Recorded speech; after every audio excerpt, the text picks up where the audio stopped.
Assalamualaikum warahmatullahi wabarakatuh. Adik-adik kami pejuang SBMPTN, ketemu lagi kita di channel YouTube saya Budiono Yahman. Nah, hari ini kita akan bahas sebanyak 6 soal ya. Dimana soal yang pertama dan kedua ini adalah soal aljabar. Baik, kita akan bahas 6 soal. Sisanya itu 4 soal lagi adalah soal aritmatika dan geometri. Oke ya, baik. Semuanya masuk dalam pengetahuan kuantitatif. Kita lihat soal yang pertama. Soal pertama, X adalah 85% dikurangi 25% ditambah 1,25 dikurang 17/20. Ini adalah nilai X. Kemudian yang berikutnya, Y adalah akar dari 16 dikurang 8 kali 5 ditambah 5 kuadrat. Yang ditanya, bagaimanakah hubungan antara X dengan Y? Baik, sekarang kita hitung satu persatu, X nilainya berapa dan Y nilainya berapa. Nah, ini kita jadikan semuanya dalam bentuk desimal. 85% itu adalah 0,85. Nah, dikurang 25%, 25% itu adalah 0,25. Nah, ditambah 1,25 dikurang 17/20. 17/20 itu kalau dijadikan desimal sama dengan 0,85. Nah, ini kita bisa coret nih. Nah, 0 ya. Berarti ini min 0,25 tambah 1,25. Ini hasilnya sama dengan 1. Berarti nilai X-nya sama dengan 1. Oke, sekarang kita cari lagi Y. Nah, Y sama dengan akar dari, coba, 16 dikurang. Nah, ini kita selesaikan dulu yang kali.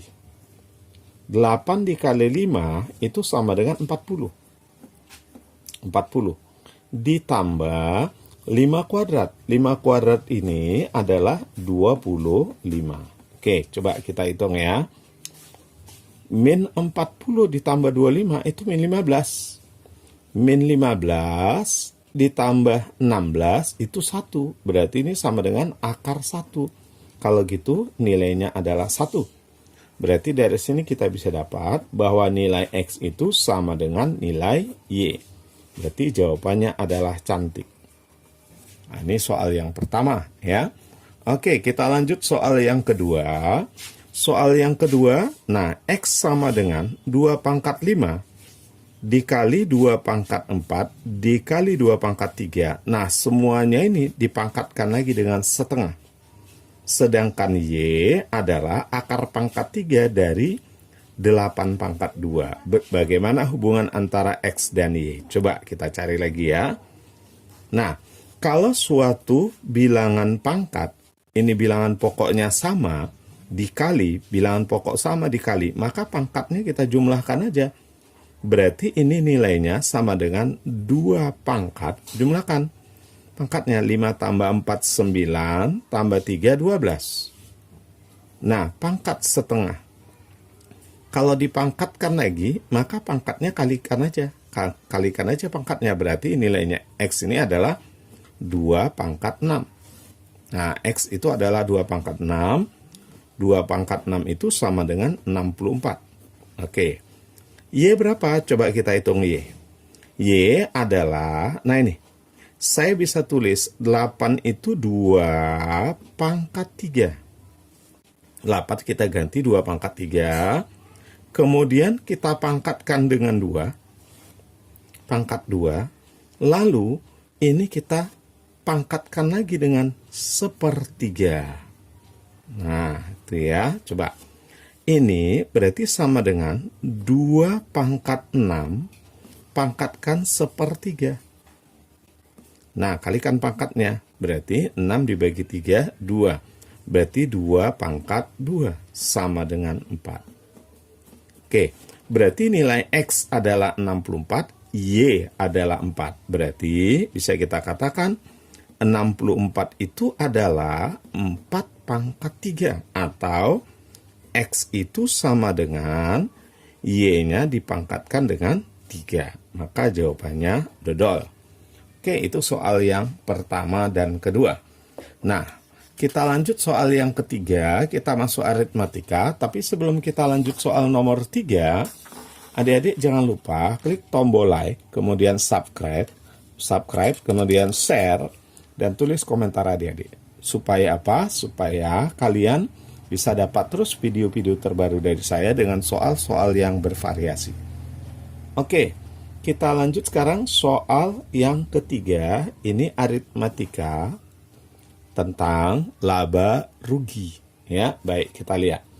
Untuk mendapatkan keuntungan total sebesar 20%, seorang pedagang bakso harus menjual 100 porsi dengan harga Rp12.000 per porsinya.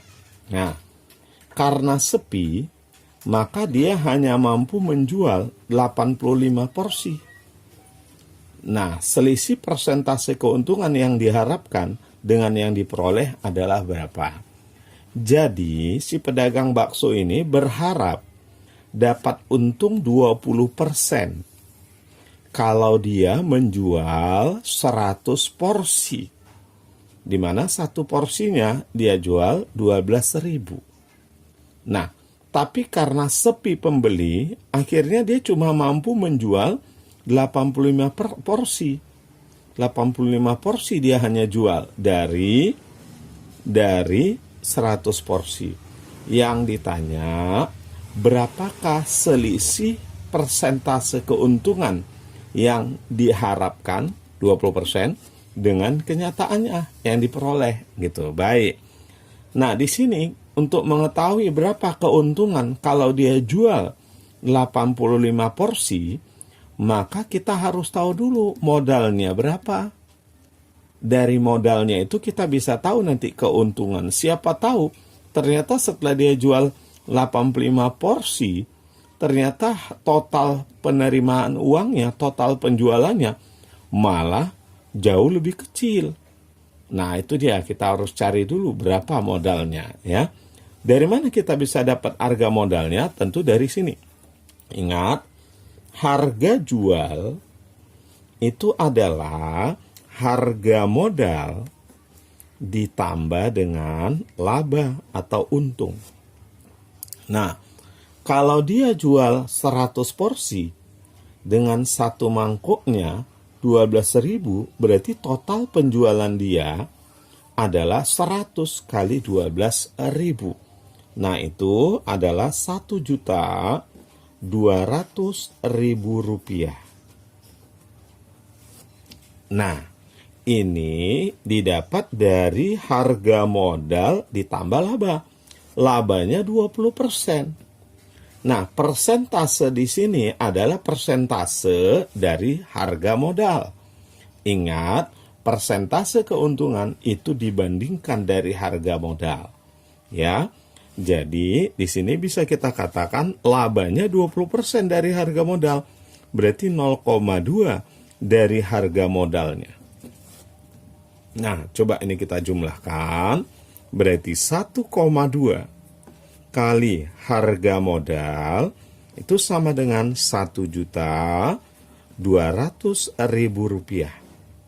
Nah, kalau kita bagi ini dengan 1,2, maka dapatlah kita bahwa modal dia ternyata 1 juta rupiah.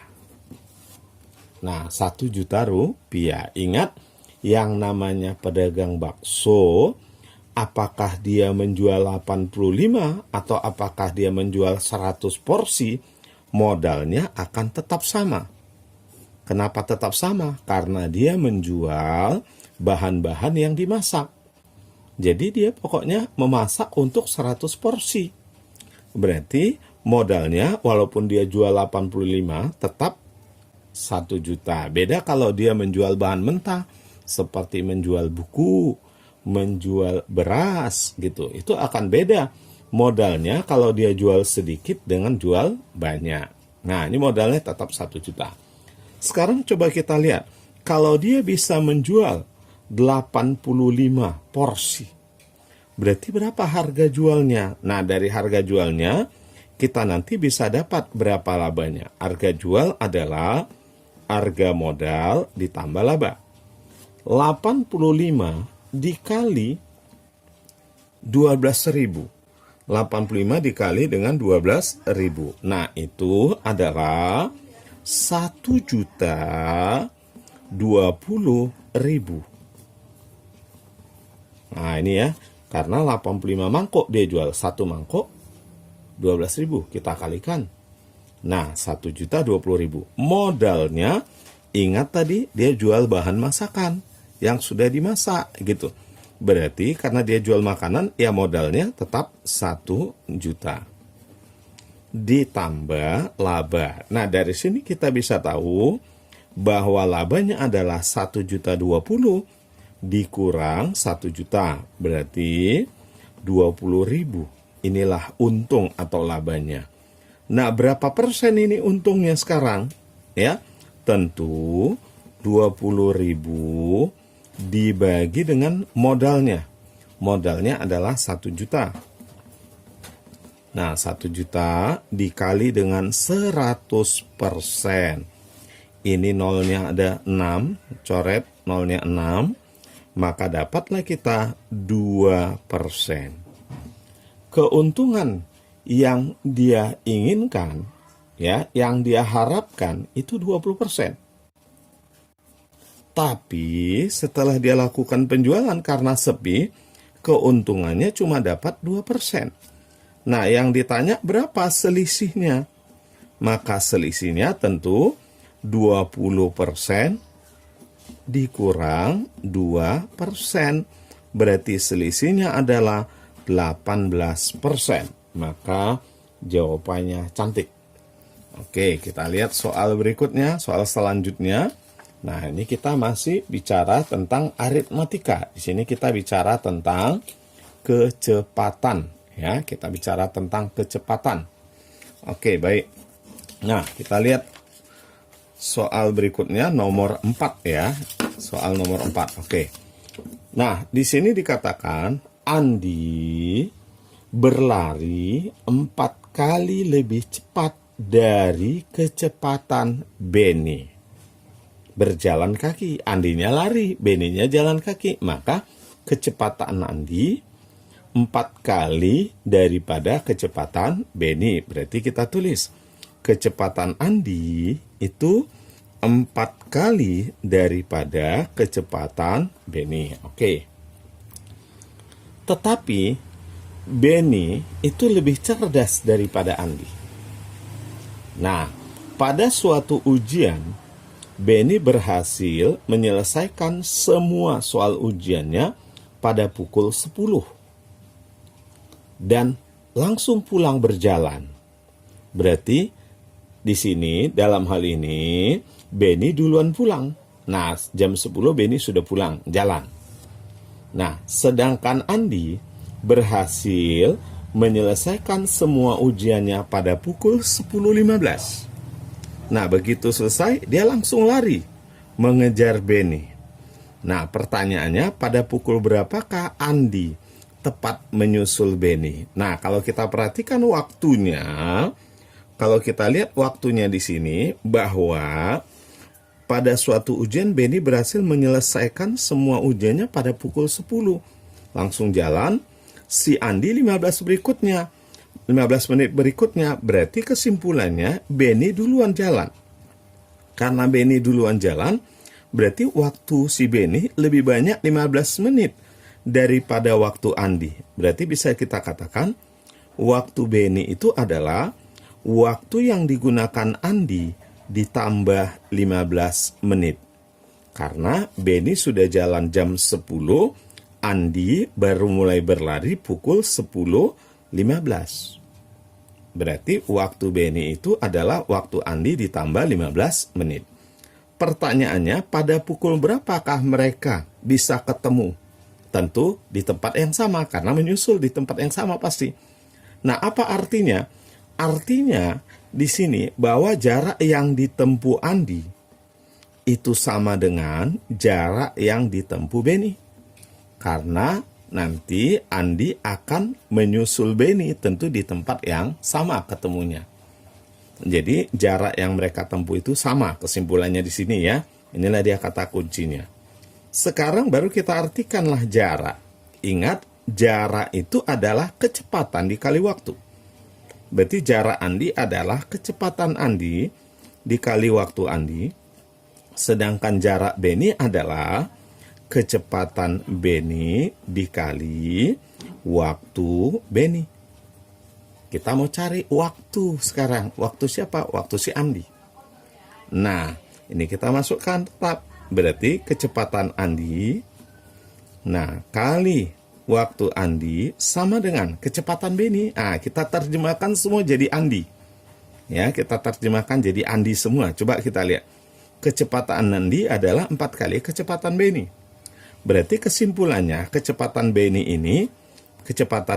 bisa kita ganti dengan, ini ya, kecepatan Beni bisa kita ganti dengan kecepatan Andi per 4. Atau 1/4 dari kecepatan Andi. Nah, ini kita ganti nih. 1/4 dari kecepatan Andi. Waktu Beni. Nah, waktu Beni kita ganti juga dengan Andi. Waktu Beni itu sama dengan waktu Andi ditambah 15. Nah, ini kita bisa coret. Nah, coret di sini. Berarti ini kita kalikan. 4 kali T Andi sama dengan T Andi tambah 15. Berarti dari sini kita bisa peroleh 4 kali T Andi dikurang 1 kali T Andi, 3 kali waktu Andi sama dengan 15. Berarti waktu Andi adalah 15 dibagi 3, berarti 5 menit. 5 menit. Nah, coba. Si Andi berlari 5 menit. Dari jam 10.15, maka dia bisa menyusul Beni. Berarti jam berapa ketemunya? Tentu ketemunya adalah jam 10.20. Nah, itu dia ya. Maka jawabannya adalah ayam. Oke, kita lanjut sekarang ke soal geometri. Nah, soal geometri ya. Coba kita lihat. Panjang tali busur AB pada lingkaran berikut adalah 7 akar 2 cm. Mana tali busur? Gini, kalau yang ini namanya busur. Ini namanya busur. Tali busur yang ini. Nah, jadi kalau ini adalah segitiga siku-siku. Segitiga siku-siku sama kaki, ya sama kaki. Karena ini pasti sama, ini adalah jari-jari lingkaran. Nah, di sini panjang tali busur yang ini 7 akar 2. Berarti sisi miring dari segitiga siku-siku sama kaki ini adalah 7 akar 2. Nah, yang ditanya, berapakah keliling daerah yang diarsir? Keliling daerah diarsir itu adalah busur AB ditambah ini, tali busur AB. Busur AB ditambah tali busur AB. Berarti bisa kita katakan kelilingnya di sini, keliling yang diarsir adalah tali busur AB. Coba kita lihat. Kalau tali busur AB ini adalah 1/4 dari keliling lingkaran. 1/4 dari keliling lingkaran. Ya, kenapa 1/4? Karena ini sudutnya 90. Berarti keliling yang diarsir adalah busur AB ditambah tali busur AB ini. Tali busur AB sudah jelas 7 akar 2. Nah, busur AB-nya berapa busur AB-nya? Coba kita lihat busur AB-nya. Busur AB ini adalah 1/4 dari keliling lingkaran. 1/4 dari keliling lingkaran. Keliling lingkaran itu 2 PR. Nah, tambah 7 akar 2. Nah, otomatis kita harus cari R-nya berapa ini. Ya, ingat R kuadrat ditambah R kuadrat. itu sama dengan 7 akar 2 kuadrat. Berarti bisa kita katakan, ya kita mau mencari R nih. Ini adalah segitiga siku-siku sama kaki. Berarti ini sisi miringnya. 7 akar 2 itu sama dengan akar dari 2R kuadrat. Kenapa? R kuadrat tambah R kuadrat sama dengan 7 akar 2 kuadrat. Berarti 7 akar 2 itu adalah akar dari R kuadrat. Berarti bisa dikatakan akar dari 2R kuadrat ya. Berarti 7 akar 2 itu sama dengan, kalau kita akarkan ini R akar 2. Artinya nilai R-nya sama dengan 7. R-nya 7. Nah, berarti kita bisa masukkan. Berarti keliling yang diarsir adalah 1/4 dikali dengan 2 itu setengah. 1/4 dikali 2 itu setengah. Nah, kali pi 22 per 7 kali R itu adalah 7 tambah 7 akar 2. Saya coret nih. Berarti 22 per 2 itu 11 tambah 7 akar 2. Maka jawabannya adalah bola. Oke, kita lanjut soal yang terakhir. Adik-adik jangan lupa ya, jangan sampai nanti lupa. Nah, saya ingatkan kembali, klik tombol like, kemudian subscribe, share, supaya kalian bisa dapat video-video terbaru dari saya. Baik, kita lanjut yang berikutnya. Ya. Nah, soal yang ke-6 atau soal yang terakhir. Nah, di sini dikatakan pabrik X memiliki 3 mesin untuk membuat keramik, yaitu mesin A, mesin B, dan mesin C. Nah, jika ketiga mesin bekerja, pabrik tersebut dapat memproduksi 236 keramik setiap harinya. Artinya kalau mesin A, mesin B, dan mesin C bekerja, maka bisa didapat 236 keramik. Nah, suatu hari mesin C rusak. Nah, sehingga jumlah produksi berkurang menjadi 162 keramik tiap hari. Jadi kalau ketika mesin C-nya rusak, maka yang bekerja itu hanya mesin A dan mesin B. Jadi ketika mesin C rusak, dia hanya bisa memproduksi 162 keramik. Ya, langsung dari sini kita ambil kesimpulannya, berarti mesin C saja berapa? Nah, kita kurang. Berarti mesin C saja berapa? Nah, kita kurang ini. Berarti ini 4, ini 7. 74 lah yang dihasilkan dari mesin C saja. Ya. Oke, berikutnya. Berarti ini kan udah salah ini. Mesin C memproduksi 68. Salah ya. Selanjutnya, kita lihat. Jika dan mesin C adalah 152 keramik. Berarti tanpa A. Kalau tanpa A, berarti di sini hanya B dan C saja yang bekerja, maka dapat 152 keramik. Dari sini kita bisa langsung dapat A-nya berapa? Nah, bisa dapat A-nya. Caranya 236 ya. Yang ada A dikurang 152 nih. 236 dikurang 152.